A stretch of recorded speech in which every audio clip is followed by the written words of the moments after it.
So you kind of left Amazon to go to Walmart and doing the same thing. I was grateful because I'm like, you know, a lot of people when they graduate school, they don't get jobs in the field that they majored in or whatever. It's people that study biology and then they working in a grocery store or something like that. Yeah. So I'm glad like I got the because I went to school for management, got that experience, but I never wanted to do e-commerce and supply chain. Like it was just so dry and boring for me. But and I got a lot of experience. So before I left all that, I soaked up as much experience as possible so I could apply it to like, you know, my other business ventures, because it's always been my end goal to be an entrepreneur and to have my own stuff going on. Right. And so while you were at Amazon and Walmart, you were taking in as much as you could, learn as much as you could to get out and do your own thing. Yeah. But I knew it wasn't going to be like a long-term career. Because a lot of people was like, you know, you're young, you're like 24, 25, and you're in this management position.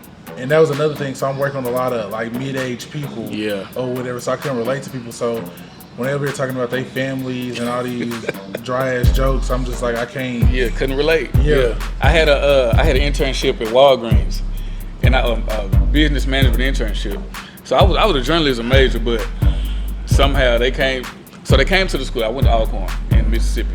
They came to the school and they interviewed a bunch of us, and they were looking for people who they thought could be leaders. And people say I could be a leader. I am a good leader, whatever. I don't know, you know. But at the time, I was step master on the step team out there. So I was and the lady who interviewed me, she was a Delta.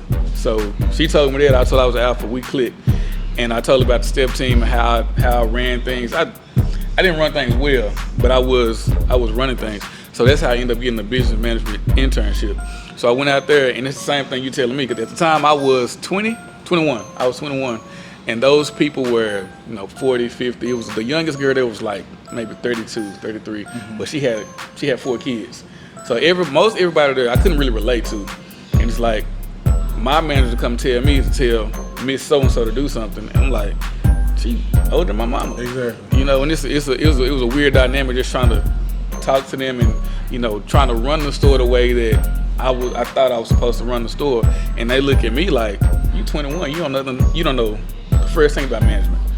And maybe I did, maybe I didn't, but it was hard for me to get them to respect me, because in a way I didn't respect myself as a manager.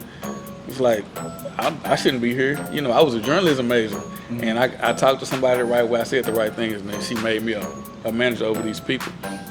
So I could understand that dynamic of trying to teach somebody or trying to talk to somebody who has these years on you and this experience in the field or whatever.